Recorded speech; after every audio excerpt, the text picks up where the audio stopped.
Sa ngalan ng Ama, ng Anak at ng Espiritu Santo. Amen. Sumainyo ang Panginoon. At sumaiyo rin.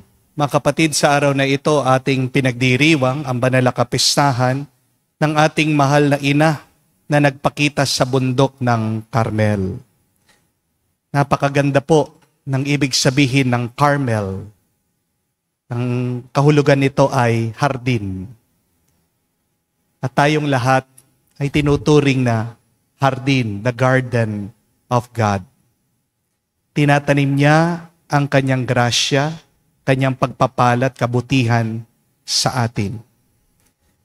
Pinagdarasal tayo ng ating mahal na ina. Tinutulungan tayo ni Maria na anuman ang kabutihan na tinanim niya sa atin ng Diyos ay tumubo at mamungang mas mabuti.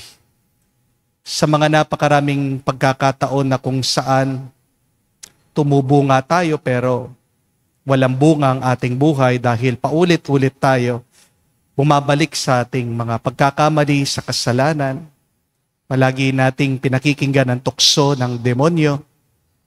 Mga kapatid, pagsisihan natin mga pagkakataon na ito na kung saan tayo ay nililigtas ng Diyos pero palagi nating nilalapit ang ating sarili sa kapahamakan ng kasamaan. Sa mga pagkukulang natin, naway kaawaan tayo ng Diyos para makita tayo muling karapat-dapat makatanggap sa mga banal na misteryo.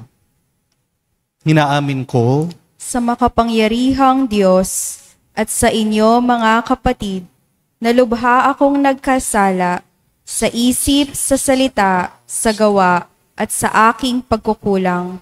Kaya isinasamo ko sa mahal na Birheng Maria, sa lahat ng mga anghel at mga banal, at sa inyo mga kapatid, na ako'y ipanalangin sa Panginoong ating Diyos. kaawaan tayo na makapangyarihang Diyos. Patawarin tayo sa ating mga kasalanan at patnubayan tayo sa buhay na walang hanggan. Amen. Panginoon, kaawaan mo kami. Panginoon, kaawaan mo kami. Kristo, kaawaan mo kami. Kristo, kaawaan mo kami. Panginoon, kaawaan mo kami. Panginoon, kaawaan mo kami. Manalangin tayo. Ama naming makapangyarihan, loobin mo kami tuwangan ng banal na panalangin ng mahal na Birhen.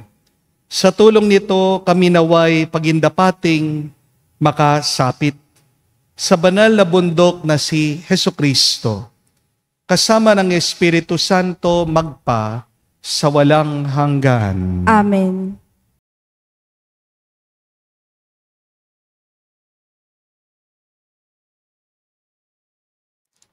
Pagbasa mula sa aklat ng Exodo. Noong mga araw na iyon, si Moises ay nag-aalaga sa kawan ng biyanan niyang si Jethro. Minsan, itinaboy niya ang kawan pabagtas ng disyerto at nakarating siya sa Horeb, sa bundok ng Diyos. Doon, ang anghel ng Panginoon ay nagpakita sa kanya. Parang ningas sa gitna ng isang mababang punong kahoy. Kitang-kita ni Moises na nagliliyab ito, ngunit hindi nasusunog. Kaya't nasabi niya sa kanyang sarili, "Katakataka ito. Tingnan ko ngang mabuti kung bakit di nasusunog, gayong nagliliyab." Nang lalapit na si Moises, tinawag siya ng Panginoon, buhat sa nagliliyab na punong kahoy. "Moises, Moises." "Ano po iyon?" sagot niya. Sinabi ng Diyos, "Huwag kang lalapit. Hubarin mo ang iyong sandalyas, sapagkat banal na dako ang kinatatayuan mo. Ako ang Diyos ng inyong mga magulang, nina Abraham, Isaac, at Jacob." Tinakpan ni Moises ang kanyang muka, pagkat natatakot siyang tumingin sa Diyos. Narinig ko ang daing ng aking bayan, at alam ko ang pag-aaping ginagawa sa kanila ng mga Ehipsyo. Kaya, papapuntahin kita sa Faraon, upang ilabas mo sa Ehipto ang aking bayan. Sumagot si Moises, "Sino po akong haharap sa Faraon at maglalabas ng bayang Israel mula sa Ehipto? Huwag kang mag-alala, hindi kita pababayaan. At ito ang magiging katibayan na ako ang nagsuko sa iyo. Sa bundok ding ito ay sasambahin ninyo ako kapag nailabas mo na ang Ehipto, ang aking bayan." Sabi ng Panginoon. Ang salita ng Diyos. Salamat sa Diyos.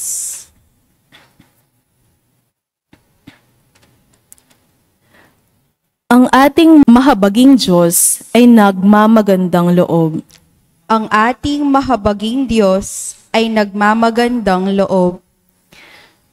Panginooy papurihan, purihin mo kaluluwa. Ang pangalan niyang banal, purihin mo sa tuwina. Ikaw, aking kaluluwa, ang Diyos ay papurihan. At huwag mong lilimuting yaong kanyang kabutihan. Ang ating mahabaging Diyos ay nagmamagandang loob. Ang lahat kong kasalanay, siya ang nagpapatawad. Ang anumang aking sakit, ginagamot niyang lahat. Sa bingit ng kamatayan, ako ay iniligtas, at pinagpapala ako sa pag-ibig niya't habag. Ang ating mahabaging Diyos ay nagmamagandang loob. Ang poon ay humahatol, ang gawad ay katarungan. Natatamo ng inapi ang kanilang karapatan. Ang balangkas niya utos, kay Moises ibinilin, ang kahanga-hangang gaway na saksihan ng Israel. Ang ating mahabaging Diyos ay nagmamagandang loob.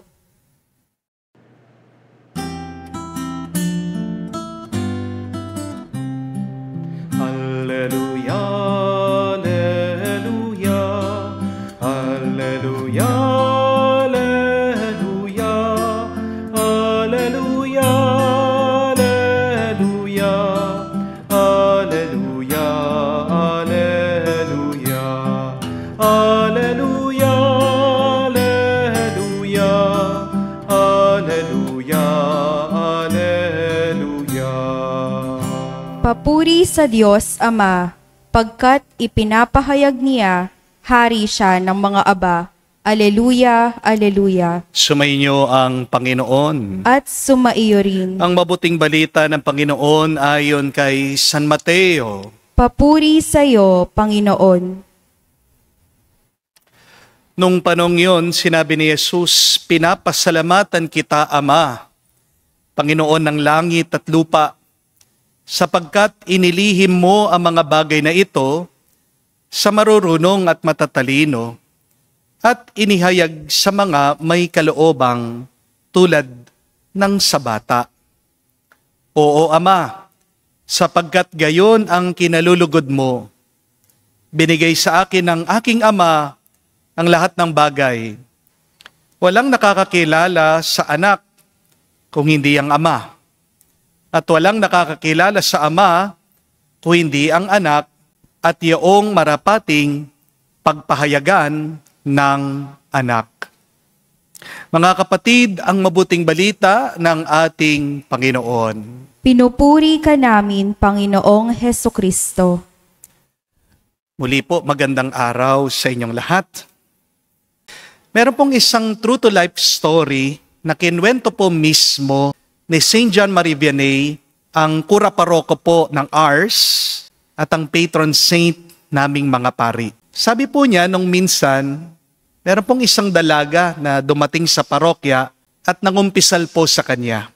Pagkatapos po sinabi ng babae, yung mga kasalanan niya dito sa santo, nagtanong po ang pari, wala ka na bang ibang nakalimutang ikumpisal? At nag-iisip po itong babae, sabi niya, wala na po akong matandaan. At dito po nagtanong si St. John Marie Vianney, ang pari, kung wala ba daw naaalala itong dalaga na isang party o pagsasalo-salo na kung saan meron pong isang gwapong lalaki na ayaw makipagsayaw dito sa dalaga. Pinili daw nitong gwapong lalaki lahat ng mga babae doon para sumayaw. Natatanging itong babae na nagkukumpisal sa kanya ang hindi daw inanyayahan nung gwapong lalaki. Hindi daw pinansin itong dalaga.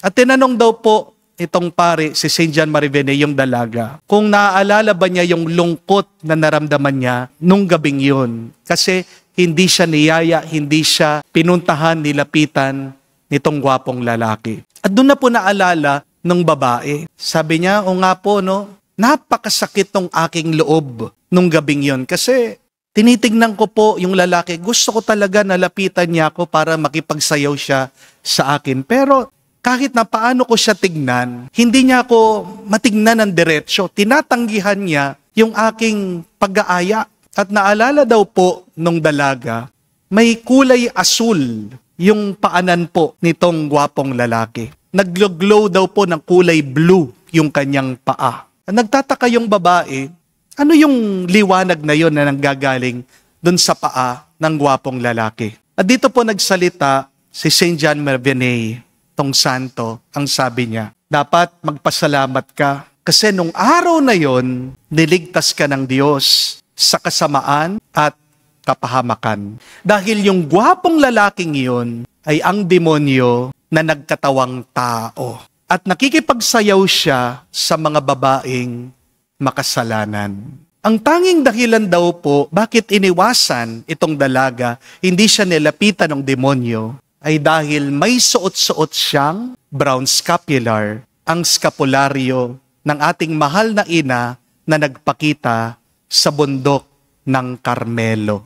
At sabi po ng isang exorcist na pare, si Father Chad Rappinger, isa daw po sa mga pinakakinamumuhian at iniiwasan ng demonyo, ng masamang espiritu, ay yung mga taong may sinusuot na brown scapular. Kapag daw po nag-e-exorcise sila o nagpapalabas ng demonyo sa mga inaalihan nito o mga sinasaniban, ang una daw pong inaalis nitong demonyo ng tao ay yung pinapasuot nilang brown scapular. Kapag pinasuotan ng brown scapular, yung taong sinaniban ng demonyo, nararamdaman daw nila na parang sinusunog yung kanilang leeg. Sabi po kasi ng ating mahal na ina, si Maria, no nagpakita po siya kay Saint Simon Stock sa bundok ng Carmel, that whoever wears this scapular devoutly and perseveringly shall be given a sign of salvation, a pledge of peace, and a protection from danger. Pero,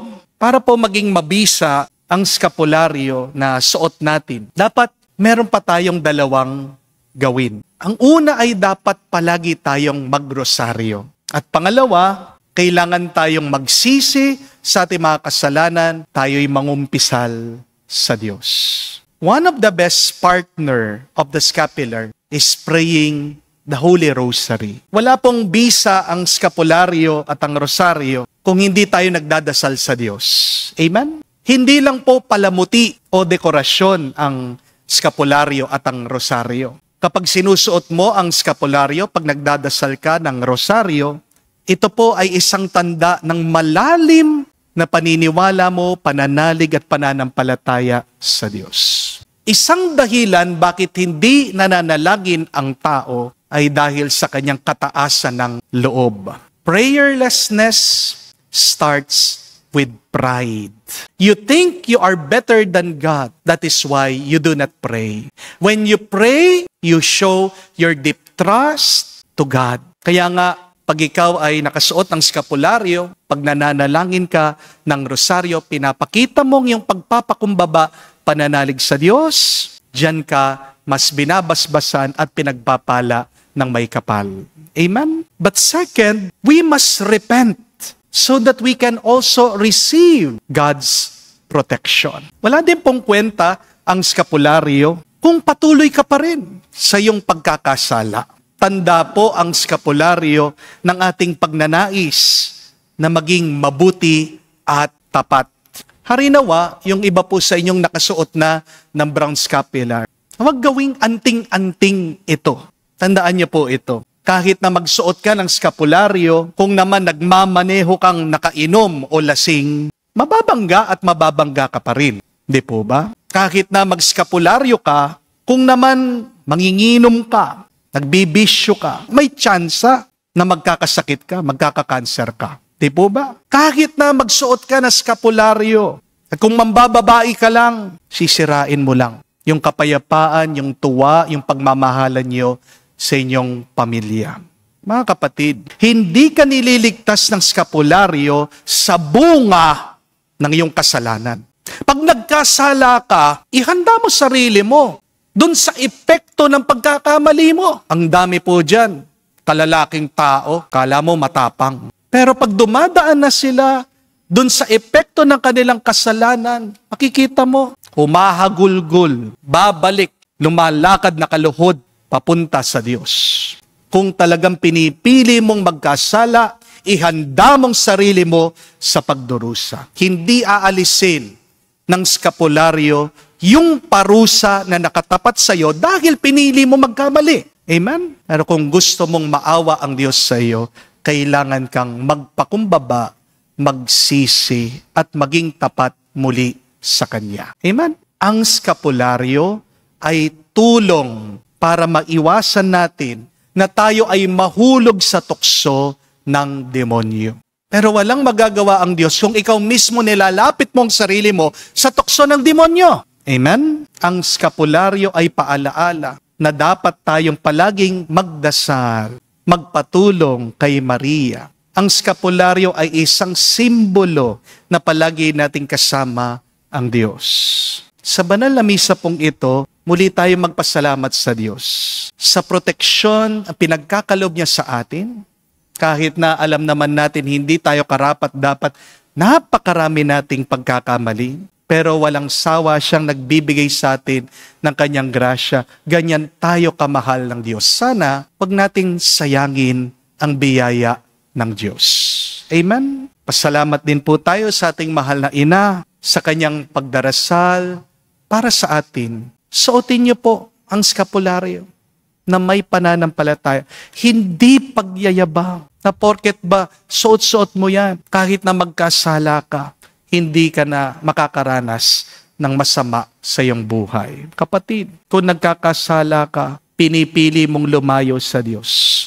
Ang talagang pinipili mo, kamatayan. Amen? Kapag sinusuot mo ang skapularyo ng Mahal na Birhen Maria, isang tanda na pinipili mong mas mapalapit pa sa Diyos, maging mas kawangis pa ng may kapal na gumawa sa iyo. Magdasal po tayo na tayo ay malayo sa lahat ng masama, na tayo ay pagkalooban ng lakas ng Diyos para pagpatuloy natin ang misyon natin dito sa mundo. Kaya sabihin natin, Mahal na Ina, Maria, nagpakita sa bundok ng Carmel. Ipanalangin mo kami, ilapit mo kami sa iyong anak si Jesus, ang aming buhay, ang aming lakas. Amen.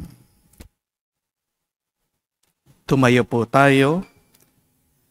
Binunyag ng Ama ang misteryo ng kaharian sa mga maliliit. Manalangin tayo sa Diyos. Nagpapahayag sa kanyang pag-ibig sa mga maliliit at mabababang loob.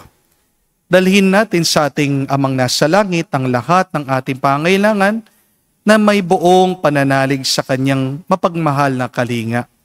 Ating sabihin, Panginoon, dinggin mo kami. Panginoon, dinggin mo kami. Ang simbahan naway, bigyan ng higit na pansin ang mga dukha. Manalangin tayo sa Panginoon. Panginoon, dinggin mo kami. Ang mga pinuno ng gobyerno, naway pakinggan ang mga hinaing at pangangailangan ng pinakamahirap na mamamayan, manalangin tayo sa Panginoon. Panginoon, dinggin mo kami. Ang mga bata naway makilala ang Diyos sa pamamagitan ng ating pagtuturo at halimbawa. Manalangin tayo sa Panginoon. Panginoon, dinggin mo kami. Sa katahimikan po ng ating puso, banggitin natin, sabihin sa Diyos ang ating mga personal na pangangailangan.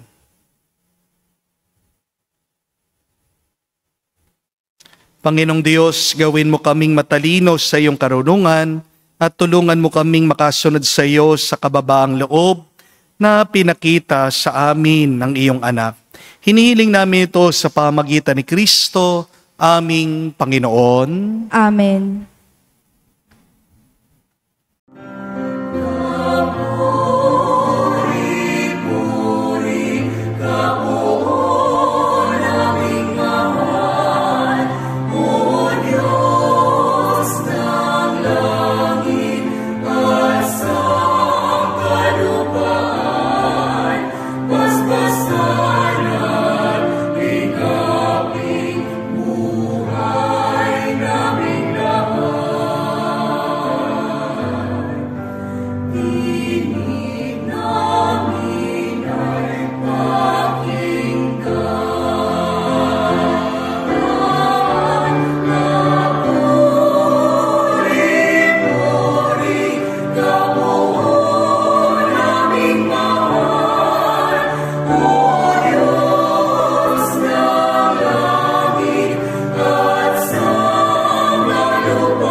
Manalangin ngayon mga kapatid, para ng ating mga paghahain ay kalugdan ng Diyos, amang makapangyarihan. Tanggapin nawa ng Panginoon itong paghahain sa iyong mga kamay, sa kapurihan niya at karangalan, sa ating kapakinabangan at sa buong sambayanan niyang banal. Ama naming lumikha, sa paggunita namin sa Mahal na Birhen, hinihiling namin ang aming paghahain ay lakipan mo ng mga kapunuan upang kami ay maging handog na kinalulugod mo kailanman. Sa pamagitan ni Jesucristo kasama ng Espiritu Santo, magpa sa walang hanggan. Amen. Sumainyo ang Panginoon. At sumaiyo rin. Itaas sa Diyos sa inyong mga puso at diwa. Itinaas na namin sa Panginoon. Pasalamatan natin ang Panginoong ating Diyos. Marapat na siya ay pasalamatan. Ama naming makapangyarihan, tunay nga marapat ay ikaw ang aming pasalamatan. Bukod mo ang pinagpala, maging ina ni Jesucristo, ang Mahal na Birhen nagpupuri at nagagalak sa iyo. Ikaw ang gumawa ng tanang dakilang bagay. Ikaw ang lumilingap sa lahat kailanman. Nilingap mo ang Mahal na Birhen bilang iyong abang alipin, na iyong binigyan ng tungkulin, kumalinga sa anak mong manunubos namin. Kaya kaisa ng mga anghel nagsisiawit ng papuri sa iyo nang walang humpay sa kalangitan. Kami nagbubunyi sa iyong kadakilaan.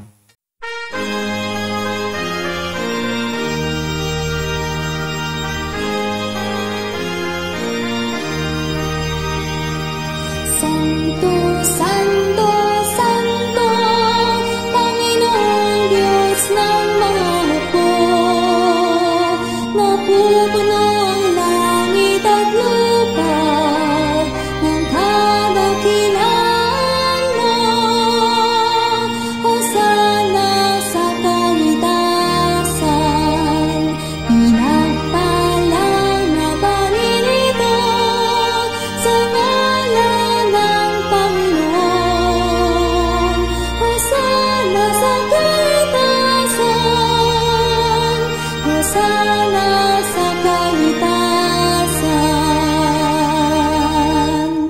Ama naming banal, ikaw ang bukal ng tanang kabanalan. Kaya't sa pamagitan ng iyong Espiritu, gawin mong banal ang mga kaloob na ito upang para sa amin maging katawan at dugo ng aming Panginoong Heso Kristo. Bago niya pinagtiis ang kusang loob na maging handog, hinawakan niya ang tinapay, pinasalamatan kanya, pinaghati-hati niya iyon, inabot sa kanya malagad at sinabi, tanggapin ninyong lahat ito at kanin. Ito ang aking katawan na ihahandog para sa inyo.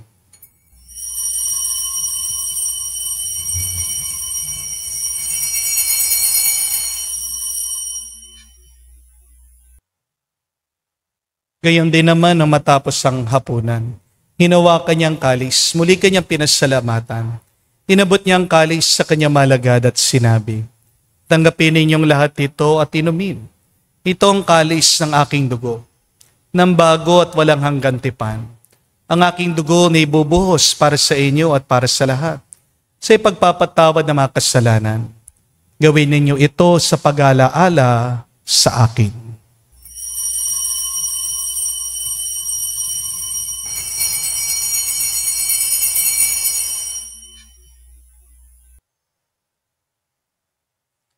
Ang misteryo ng pananampalataya.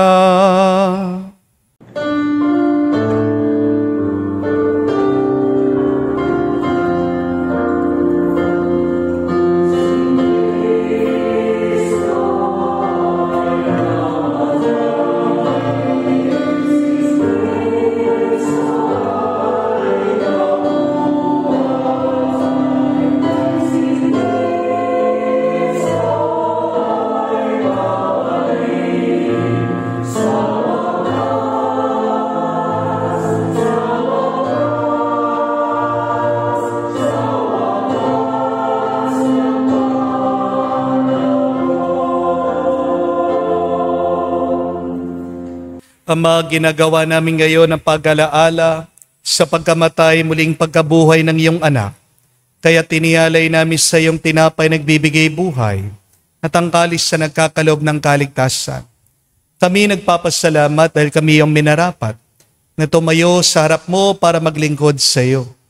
Sinasamo namin kami magsalo-salo sa katawan at dugo ni Kristo ay mabuklod sa pagkakaisa sa pamagitan ng Espiritu Santo.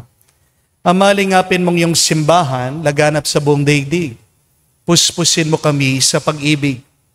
Kaisa ni Leon ang aming Santo Papa, si Florentino aming Arsobispo ng Tanang Kaparian.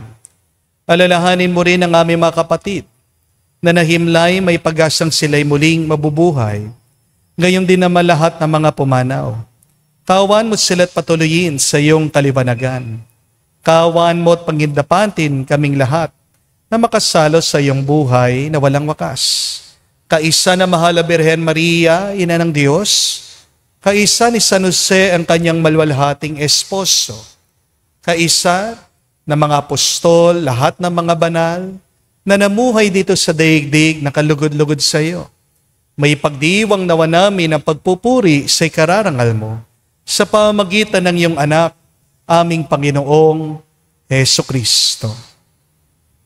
Sa pamamagitan ni Kristo, kasama niya at sa Kanya, ang lahat ng parangal at papuri ay sa iyo, Diyos Ama, makapangyarihan, kasama na Espiritu Santo, magpasawalang hanggan. Amen, amen, amen. Sa nakagaling na utos sa turo ni Jesus sa Panginoon natin na Diyos, ipahayag natin ang lakas loob.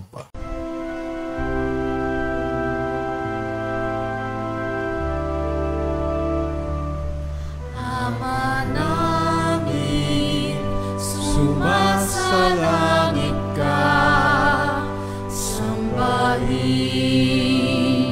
ang ngalan mo, mapasa amin ang kaharian mo, sundin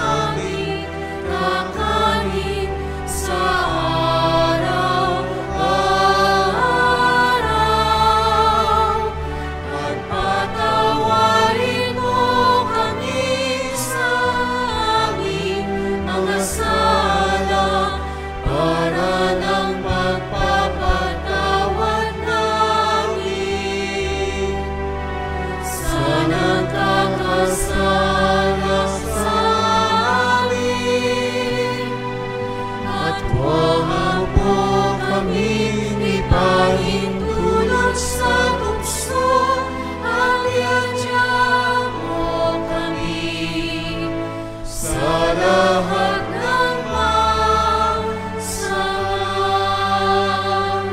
Hinihiling namin kami, Diyos, sa lahat ng masama, pagkalooban ng kapayapaan araw-araw, ligtas sa kasalanan, ilayo sa lahat ng kapahamakan, samantalang aming pinanabikan ang dakilang araw ng pagpapahayag ng tagapagligtas naming si Hesukristo.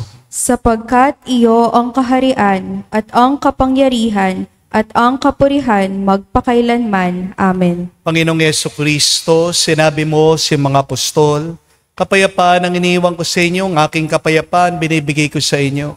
Tungayan mo ang aming pananampalataya, huwag ang aming pagkakasala.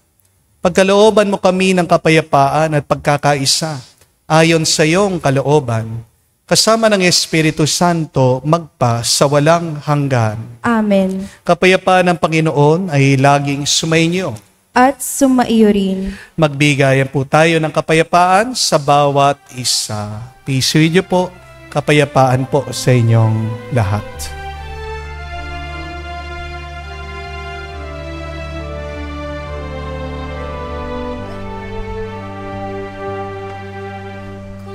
Kordero ng Diyos na nag-aalis ng mga kasalanan ng sanlibutan, maawa ka sa amin. Maawa ka sa amin. Kordero ng Diyos na nag-aalis ng mga kasalanan ng sanlibutan, maawa ka sa amin. Maawa ka sa amin. Kordero ng Diyos na nag-aalis ng mga kasalanan ng sanlibutan, ipagkaloob mo sa amin ang kapayapaan.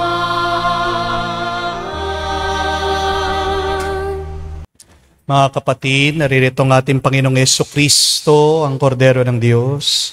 Siya nag-aalis sa mga kasalanan ng sanlibutan. Mapalad tayong lumalapit sa piging ng Kordero. Panginoon, hindi ako karapat-dapat na magpatuloy sa iyo, ngunit sa isang salita mo lamang ay gagaling na ako.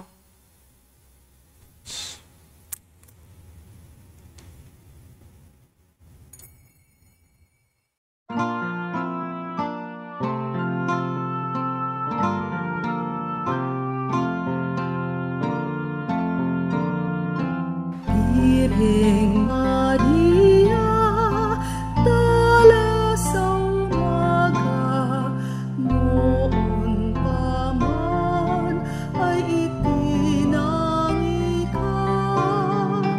Ang iyong liwanag ang takdang lulubig kay Satanas, tao'y ililigtas.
Manalangin tayo.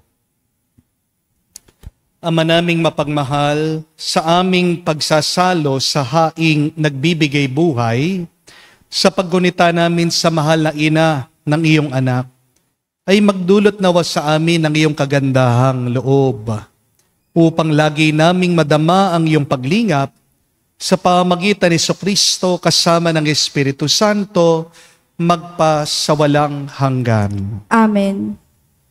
Muli po pinapaalala ko sa inyo, ang skapularyo po ay hindi anting-anting. Ito po ay sakramental.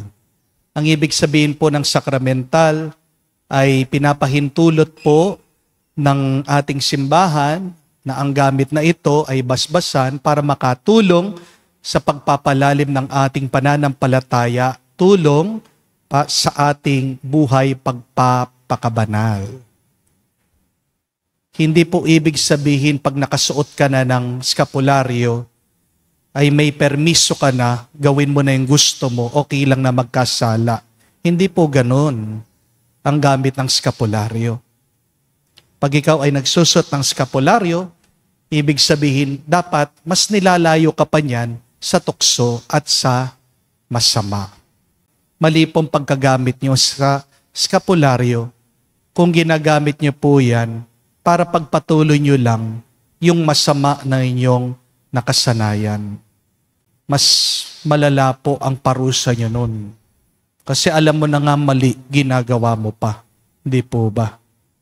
Kaya nga po, muli tayo ay magpatulong sa ating mahal na ina, kung man naisip natin, maramdaman natin, na may mali tayong ginagawa, tayo'y magpakumbaba, magbalik loob sa Diyos. Dahil hindi tayo magiging payapa sa buhay pagkakasala. Ang nararamdaman mo pag ikaw ay gumagawa ng kasalanan, sarap. Pero hindi naman lahat ng sarap ay magbibigay sa iyo ng kabutihan. Not all pleasure is good. Tandaan mo kapatid, may kaluluwa ka pa rin. Harinawa, tulungan tayo ng ating mahal na ina na nagpakita dun sa bundok ng Carmelo na alagaan natin mabuti ang kaluluwang ito para pag tayo ay humarap sa Diyos kahit na paano ay hindi tayo mahiya. Maging karapat-dapat tayo sa tulong na kanyang grasya na kamtan natin ang buhay na walang hanggan. Sumainyo ang Panginoon. At sumaiyo rin. At kayo basbasa ng Diyos, makapangyarihan sa lahat, sa ngalan ng Ama, ng Anak, ng Espiritu Santo. Amen. Ang ating misa ay natapos na, humayo kayo sa kapayapaan ni Kristo. Salamat sa Diyos.